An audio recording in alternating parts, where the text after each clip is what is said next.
निर्वाचन पूर्वर बीजेपी को झटका समर्थन प्रत्याहार कला एही संगठन। गत वर्ष भारत किसान मोर्चा को विरोध करी भारतीय जनता पार्टी शिविर में सामिल होइतिबा भानुगोष्ठी वर्तमान विरोध में बाहरी। भानुदल बीजेपी विरोध में भोट देवाक घोषणा करिछि एवं एसपी प्रार्थी विजेंदर सिंह को मध्य समर्थन करने को कहिछि। गत वर्ष जेतेबेले कृषक माने विरोध करथिले सेतेबेले भारत किसान यूनियनर से भानुदल बीजेपी शिविर में जोग देइथिले। एही गोष्ठी विक्षोभ प्रदर्शन कर चाषी विरोध में मोर्चा खोली।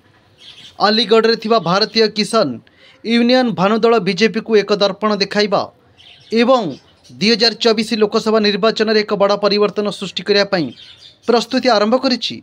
भानुदलर जातीय सभापति ठाकुर भानु प्रताप सिंह कहते जे वर्तमान सरकार 2014 मसीह चाषी दाबी पूरण करना जो से विभिन्न स्थान में भारतीय जनता पार्टी प्रार्थी विरोध में निजर प्रार्थीपत्र देइछन्ति।